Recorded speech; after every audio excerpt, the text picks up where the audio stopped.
Hey guys, Ali Duzette here, and we have a lot of interesting stuff. I'm recording this like 11 o'clock at night, which is way past my bedtime, but I had to make this video right now. Okay, oh, wrong screen. Here we go. Ready, set, go, guys. We're going to talk about Kate Middleton today, but hold on, okay, because you think it doesn't relate to what I normally talk about, but actually it really does. And so we're going to have a good time and talk about it. Okay. This is the April 8th eclipse. What the heck is up with Kate Middleton? Go check out my website, allyduzetclasses.com. It will change your life. Okay, so a super quick overview. Kate Middleton, of course, is the Princess of Wales. She's married to Prince William, right? And she's been mysteriously missing for over 70 days. I think it's over 80 days now. So she's one of the most photographed people in the world, but no new pictures have surfaced of her in weeks. The one that did surface was photoshopped. Um, a lot of people are talking about it. What's going on? What does it have to do with this eclipse? What does it have to do with us and what the stuff that we normally talk about? We need to talk about eclipses and the royal family, the timeline of what's actually going on, and also why the royal family actually is tied to kind of like the fate of the whole world. Okay, so cool stuff first. The royal family is very tied to eclipses. The first tie in recorded history took place in 1133 AD when King Henry I actually died during a solar eclipse, like while the sun was darkened out. And everyone was like, oh my gosh, I mean, it was quite a thing. As a side note, if you're not aware, it is very common that people will pass at higher rates between eclipses. You can never have just one eclipse. You always have them in sets of two or three. And eclipses just kind of weaken the connection between the body and the spirit in such a way that if you're already hovering close to death, sometimes this can just help you take the next step. That's kind of a weird way to put it, but um, one thing coming into my mind right now is that one of my husband's relatives actually was hospitalized with fatal pneumonia during the totality of the annular eclipse. It wasn't a true totality, but like the most maximum that it got. They're just this past October. So like I was outside looking at the eclipse and then getting the news that this this elderly relative was suddenly taking this extreme turn for the worst. This really does happen. Eclipses really are linked to really big events in our personal lives, but then also with the royal family. This is just a little recap. Prince William was born on a solar eclipse in Cancer. Kate Middleton was born on a lunar eclipse in Cancer. Prince Charles was born on a lunar eclipse in Taurus. Princess Diana was not born during an eclipse, but she married Charles the night before a solar eclipse. She actually died the night before a solar eclipse. She and Charles announced their separation during a lunar eclipse. So lots of eclipse action is happening. Oh, I didn't even add one thing there. Meghan Markle was born during the eclipse season of a Leo solar eclipse. One of her daughters was born during an eclipse portal. They stepped back as members of the royal family 2 days before a lunar eclipse in 2020. So Kate Middleton is missing, and we're in eclipse season now. And I was going to go through all of this, but I think I want to skip ahead to why do we care and then go back to all of that because this is really important to frame it. This is uh from John Pratt's website. It's johnpratt.com. And this is the article, Geological Evidence for the British Throne of David, which is really interesting. His articles are like really interesting. I can't say I agree with them 100%. Like, please don't misconstrue this as me saying this is 100% true, but it is really interesting. And so this is an article that he wrote explaining that possibly the British monarchy is the kingly line of David, like King David crowned on the stone of Jacob, like Jacob's ladder's stone. So this is a great article, but I'm going to summarize it a little bit for you. So in Psalms 89, verses 3 to 4 and 20 through 37, which is this, God promises that even if King David's descendants are wicked, they will still rule Israel. Their wickedness can damage the kingdom and themselves, but they will still be kings and rules. And I mean, just look at that. My covenant will stand fast with him. His seed will I also make to endure forever, and his throne as the days of heaven. If his children forsake my law and walk not in my judgments, if they break my statutes and keep not my commandments, then I will visit their transgression with the rod and their iniquity with stripes. Nevertheless, my loving kindness will I not utterly take from him, nor suffer my faithfulness to fail. My covenant will I not break, nor alter the thing that has gone out of my lips. Once I have sworn by my holiness that I will not lie unto David, his seed shall endure forever, and his throne as the sun before me. It shall be established forever as the moon and as a faithful witness in heaven. Oh my gosh, like what the heck, guys? Okay, so talk about eclipses, talk about this connection between the line of David um and the signs in the heavens. David's line as kingdom of the leaders of the kingdom of Israel, even if they're bad guys, which I know I don't want to get into the whole all of that with the royal family, but a lot of people say a lot of things. So the question is has this line of David been unbroken? This is my little quick summary. Okay, Zedekiah was the last king of Judah in 587 BC. Nebuchadnezzar tried to kill off the whole line of Jewish kings, but he did not realize that he couldn't just kill the boys. Under Jewish law, from the book of Numbers here, 27, verse 8, he didn't realize that a princess could inherit the throne if she married somebody from the tribe of Judah. And so in Jeremiah 43:6, we learn that Zedekiah's daughters specifically went to Egypt. In Jeremiah 44, we learn that some who fled to Egypt would escape. Okay, so this is 587 BC. Okay, so we're going to fast forward to ancient Ireland because the earliest known people in Ireland were called the Danai, and some people posit that they belonged to the tribe of Dan. And the king of Danai considered himself a descendant of Zerah, one of the twin sons of Judah. Okay, so Judah in Genesis 49:10 was given the promise that his children would reign until Shiloh comes, possibly referring to the second coming of Christ. And so his descendants all come through his twin sons, Pharez and Zerah. David came through the line of Pharez. A similar promise was made to him concerning his descendants, but the line of Zerah also produced many kingly lines, including the kings of ancient Ireland. So you can go look at all of his references there, and I don't want to say like this is absolutely true, but this is what one guy has written about this. So you go check that out for yourself. Okay, so the history said that in about 584. So remember, 587. So 584. This is like right in the same time. A Milesian chieftain named Gathalus became a hero in Egypt and married the pharaoh's daughter Scota. And then he has a bunch of stuff to say about that.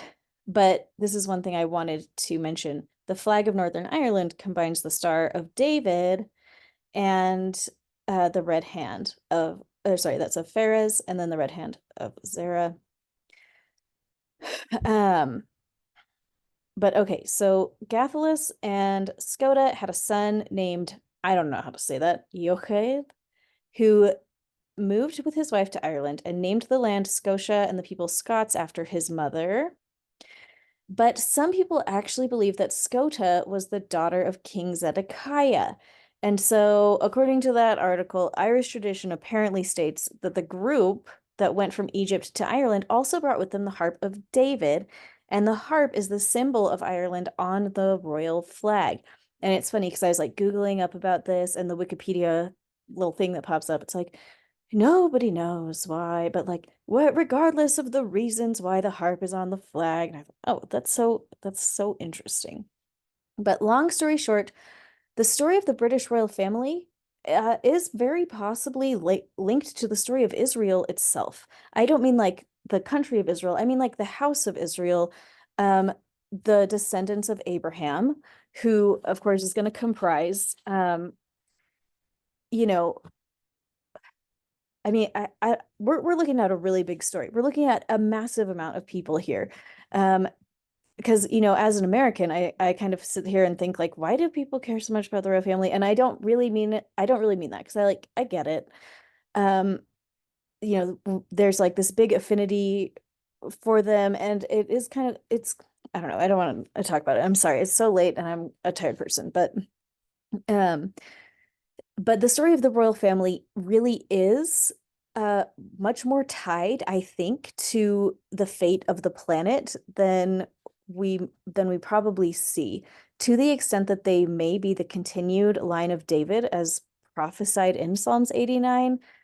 This is some really interesting stuff. So, okay, back to Kate Middleton. Kate Middleton is missing, and we're in eclipse season right now. Okay, we're in the 2 weeks between the new moon that just happened on March 11th and or March 10th, and then we have this lunar eclipse coming up on March 25th, and then the solar eclipse coming up on April 8th. So we have like about a month happening, and we're in eclipse seasoning. Sorry, we have this month. We're in eclipse season, and it's happening right now. And so, what does this have to do with Kate Middleton? Super quick, I'm going to give you the recap in case you're just like me and have no idea what's going on. I sat down and I literally spent 2 hours putting this together for you guys, for realsies. So, super quick.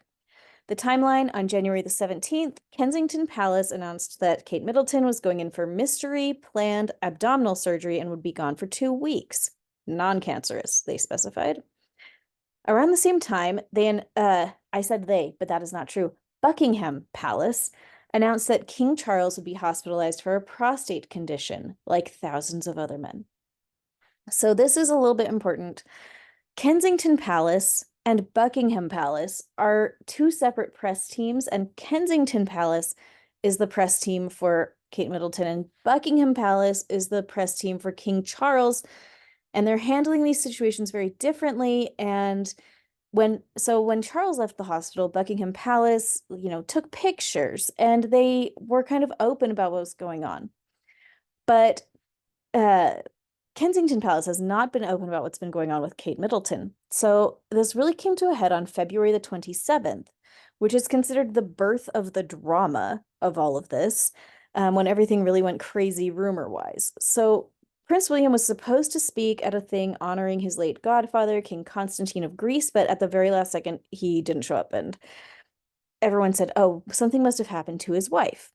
People started making memes, people started spreading rumors. Kensington Palace came out and said that William's absence had nothing to do with Kate, and so that also seemed suspicious and just added fuel to the fire, because apparently you know, I'm not like a genius of the royal family or something like that, but what I understand after researching this for so long tonight is just that these palaces don't usually interact with people that way. Like, they aren't usually like, that rumor is false. They kind of feel like it's better to just let things play out. There's kind of generally this idea that people are like, you don't feed the trolls. They don't feed the trolls, but like here they are kind of like feeding the trolls, like not really, but like, do you know what I'm saying? They're like, absolutely has nothing to do with her, which is kind of weird, right? When they don't normally correct people like that. So then we have to talk about Concha Calleja. So this is a Spanish reporter who apparently went on her show and claimed that the palace is lying, that Kate has been hospitalized since December and may now even be in a coma. She was saying like all of this stuff about Kate's health. And Kensington Palace once again specifically calls this out as false, which is also suspicious because they normally don't do this. They just usually ignore false claims instead of, talking about it. So Kate has now been absent from the public eye since December 25th. That's Christmas. So about 70 days into her mysterious absence, this grainy photo shows up from TMZ, a gossip site. And this caused a whole bunch of questions to show up because everybody was saying, like, well, how did they know where to get this picture? Like, if this is a paparazzo, is that what the singular? Like, where did they know where to get this picture? This does not even look like Kate Middleton. Like, it's a brunette woman in sunglasses, but her face doesn't look the same. It's so grainy. Like, what is this? For myself, I'm not a photography genius or by any means, but I'm kind of like, how do we get such a grainy photo these days? I feel like our cameras are much better. I don't know. I don't know anything about that. But then the palace released this image, okay? And I just took a screenshot of this whole tweet. But this is the image that has been getting a lot of attention because first the palace claimed that Prince William took the photo. And so I was reading of these people that their first thing was like, there's no way he's as good of a photographer as that. But then people started noticing all sorts of little weird stuff. So you can go look this up, like the discrepancies with this photo, because there's a whole list of them, but some of them are she's wearing skinny jeans and like I don't know who wears skinny jeans after an abdominal surgery, right? Um, Charlotte's sleeve, they're saying that there's like weird stuff with her sleeve. There's weird stuff with her hair, like the pattern of her hair is weird. The fingers are weird. Um, there's there's just like a bunch of weird stuff going on. Um, Apparently the shape of the stairs in between their knees and stuff is wrong. And then the palace claimed that Kate, like the source has manipulated the image. And it became this big drama because the Associated Press will not run edited photos at all. So a little side note is that okay. So the royal family, okay, the press does not take pictures of the royal children, but the deal is that William and Kate are supposed to take pictures of them and send the pictures that they have selected to the press so that the kids can live a life without being haunted by camera people, but the press still gets pictures. So it's supposed to like protect the kids and stuff. But the Associated Press just absolutely does not run edited photos. It's like their rule. And so they get this photo and they look at it and they're like, okay, what? Like this is not there's no way that this is a legitimate photo. So the palace retracts the photo, which causes like such a much bigger uproar. Apparently, Kate tweeted that she occasionally edits photos, like all the amateur photographers. I saw a bunch of memes about this on that day when that came out. And so, but a lot of people were saying, like, why not just publish the original? Like, this is a weird tweet from Kate. What is actually going on here? Okay, so we just talked about all of this. Okay, so long story short, the story of the British royal family is possibly linked to the story of the entire House of Israel. So, with all of that as context, let's take a look at Kate Middleton's birth chart. Ah, we're getting there, guys. Okay, we don't know her actual birth time, so I just ran it from a 12 o'clock noon, which is fine for a public figure. We are not going to work with her rising sign because it's not going to be accurate, and her houses are not going to be accurate. But you can kind of get a general sketch here. She's got her Capricorn sun and her Cancer moon, which Capricorn deals with tradition. And when you think about like the royal family and the traditions that go into that, and then of course Cancer is family, we're dealing with tradition and family and um kind of the biggest I don't know, when you're born on an eclipse, so I was also born on a lunar eclipse, that dynamic is it's just the farthest apart that the sun and moon can possibly get. So it feels very tense as the person living that energy. This huge, huge, as big of a gap as you can get between I have to uphold the traditions and I have to be with my family. Okay, that is her struggle. Mine is a different thing. Mine is logic versus intuition because I'm on the Virgo Pisces axis.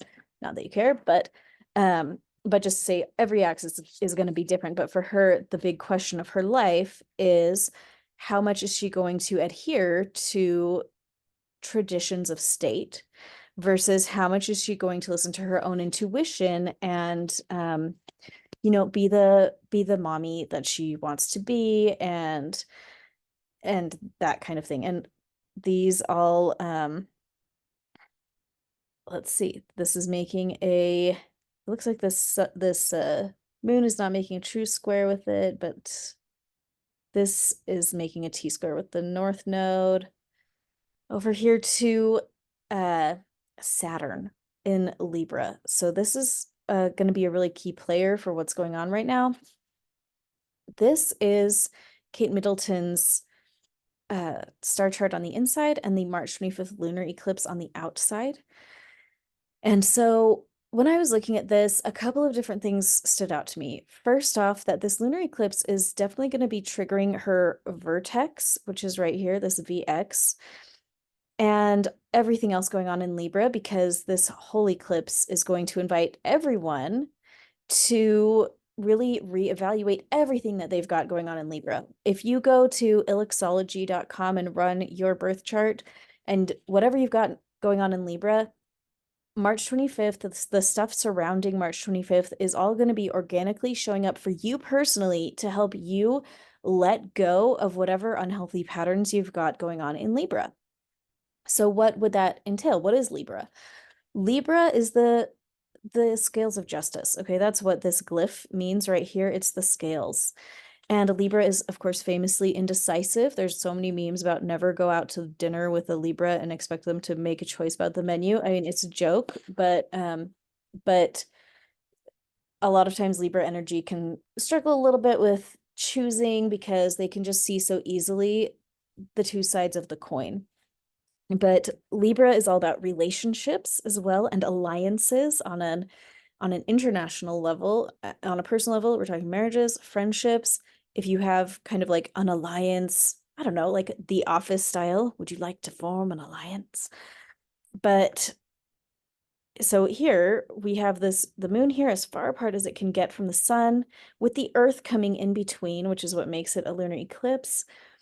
And it's all happening right here where she's got a lot going on. She's also got Mars, Saturn, and Pluto. So what does that mean? It means that on a personal level, she is going to be really digging into issues of her relationships, marriage, how she's taking action in the world, how she's interacting with the men in her life and the masculine forces in her life. Um, Saturn is the planetary ruler of Capricorn, and so she's going to have to face the realities of the traditions that she, is going to have this perpetual struggle with, at least internally. And with Pluto here, Pluto deals with death and rebirth. And this is a very interesting placement, considering that nobody knows what the deal is with her health. So we will just have to see how this plays out.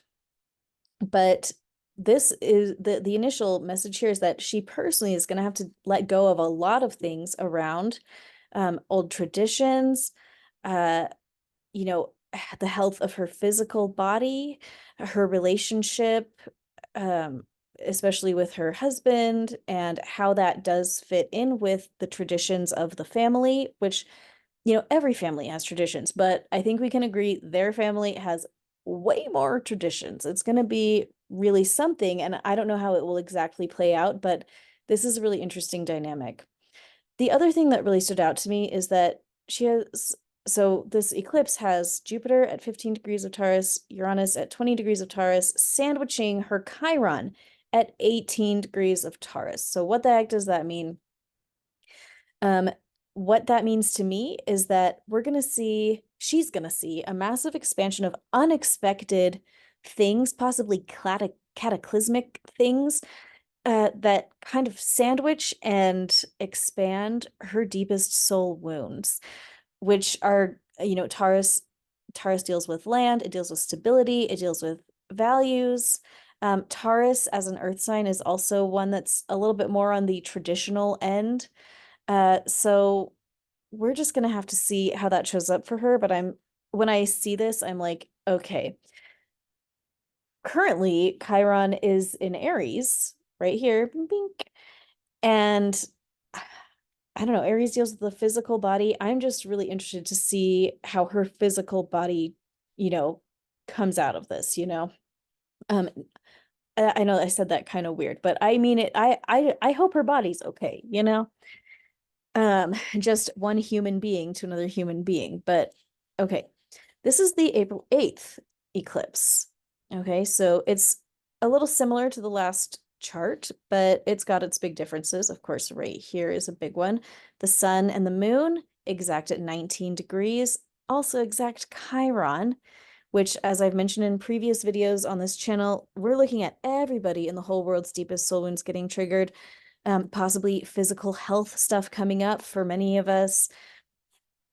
And we'll just have to see how that plays out. But what is really interesting to me is that in her natal chart, her sun and her moon are both kind of pointing to this Saturn, which makes this Saturn a really big player for her. And this Saturn at 21 degrees of Libra is right across from the eclipse. Okay, they're forming an opposition. That is what it's called. And so this is going to be shining a light, kind of. It's going to be shining a darkness on how she is exactly experiencing that Saturn energy in her life. So Saturn deals with what I would call karma. I mean, I am a Christian, and I know a lot of people, a lot of other Christians like lose their minds if I talk about karma. But another word for it would be like the law of the harvest, the biblical concept of as you sow, so shall ye reap. All of us come here having to deal with consequences of our family lines, the consequences that our parents made. I believe we deal with the consequences of choices we even made while we were in the womb, while our spirits were with God, while our bodies were being formed. What choices were we making? What conversations were we having? What kind of ideas were we forming in our mind about how our lives should be? Why were we forming them that way? That's just my opinion, but we anyway, okay, so this is all tied up for her. Like whatever is going on with her that we don't know, it looks like this has to do with some kind of law of the harvest kind of something. I don't think we're going to ever really get super clear on it as outside people looking in, and I think that for a few reasons. First, an eclipse, literally a solar eclipse, has the sun literally darkening while the moon moves across it, in between the earth and the sun. And that darkening taking place right across from that Saturn, to me, I'm thinking that this may just be hard to see. Like it may just be hard for other people to see. Like literally, we won't be able to see what's happening. And then Mercury in retrograde here is right next to this, and it's across from her natal Pluto at 26 degrees of Libra. And so to me, I'm seeing this Mercury retrograde Pluto opposition. And what I'm thinking is, I don't know that there's going to be a clear communication about what happened. I don't know that whatever did happen, we're going to get the straight story of it. I don't think that we will get the straight story of it. And that's okay. I don't necessarily mind that as long as we all know that whatever story we get is not the accurate story, right? As long as we know that, that makes a big difference. Okay, so overall, I think that this eclipse season is indicating some big karmic stuff with Kate Middleton. Again, going back to just the biblical idea of this law of the harvest. I feel like the word karma just like sums up the concept very succinctly in a way that many people understand. So I hope you can handle it without losing your mind about the semantic decision to use that word. But there's this idea that she is harvesting something right now that is meaningful and significant to her and her family line. That doesn't necessarily mean good, obviously. We don't know what's going on, but whatever is going on, it is meaningful, it is important, and it does have to do with the law of the harvest with her family line, which is kind of all of our family line if the royal family is still so connected to the house of Israel. So you can just feel that out for your own self. I don't want to claim that like that's absolute truth. I don't know, but maybe it is. There's certainly interesting thoughts going on about this. I don't think we're qualified to judge this. I don't think we will hear or see the whole story accurately at all, even if or when the story comes out. But we can keep an eye on it and make sure that we are connecting with our creator to get whatever divine messages we need to be getting from the story. Okay, brace yourself, because the next page it was going to be like my little conclusion, but I actually want to keep going and talk about a different chart that I found. So my Facebook group is Intuitive Healing with Ali Duzette. It's so great. Of course, like and subscribe. I'm so fun and cool. Okay, I'm extra cool when I'm like fully awake and on on a full brain of sleep. My website is allieduzetclasses.com. Definitely recommending healing broadcast signals today. But I don't really want to like talk about that right this second. I want to talk about Kate Middleton's solar return. So every year on your birthday, when the sun goes back to the exact moment when it was when you took your first breath, the chart of the night sky at that time is kind of like a map of your year. And I know for my fellow Christians here that are going to lose their minds about this, I have a live stream on my YouTube channel called How Church Leaders Have Responded to My Work, and I hope you take a moment to check it out if this concept is terrifying to you. But I'll just say I feel like studying God's signs in the stars has very much strengthened my own faith. I'm sorry, is my camera super weird or is it just bad lighting because it's the middle of the night? Okay. So this is her solar return for the year, and this is the thing that I really wanted to point out is that this year her moon and Mercury are right next to each other. Zing zing. And what does that mean? It means that her core self, so your sun is like your outer self that people can see, it shines so bright, and the moon is like the inner self that people can't always see as clearly. And it's right here next to Mercury, which is how she's going to communicate with other people and how people will talk about her. And it just has to deal with all of the communication that's going to be going on in her and around her and about her. All of this is going on. There's going to be a lot of talking about the hidden part of Kate, which is astrologically speaking, the moon, but like the hidden part. I don't know. Okay. This red line, though, is the little key part. We're squaring Neptune at 25 degrees of Pisces up here. Neptune is the planetary ruler of Pisces, and it deals with illusion and delusion. And when Neptune makes an aspect with anything in the chart, it adds this sense of blindness and confusion. And so when I looked at this chart of her solar return, I just thought, this is just another evidence of confusion and a little divine sign that whatever really is going on with her is gonna be hidden. And I don't think we're gonna get the real story out of it. And we just have to all like become okay with that. Um, I think it is this story has a lot to do with her physical body physically processing some kind of quote unquote karma, some kind of law of the harvest, something. That again, we are not qualified to judge what that is, probably. I mean, like maybe you are, but I don't feel qualified for that. Um, but her destiny right now, you see this horseshoe up here. Look at that blue line right there, right back down to the moon uh and Mercury. So it's making this little thing, this trine down here, the square up here. What is the big message? Confusion. The big message is that there's going to be her destiny is for there to be a lot of tense confusion about what is going on with hidden Kate, what is true, what is not true in the stories that we're speaking and hearing about what is going on. Okay, there you go. There you have it. That is what I wanted to say. So, wow, lots of interesting stuff going on. I hope this was interesting. I thought it was interesting, which is why I have now spent, what, 3 or 4 hours doing it. But yeah, share with a friend if you think they want to talk about something interesting. Okay, more eclipse stuff later. Talk to you later. Bye.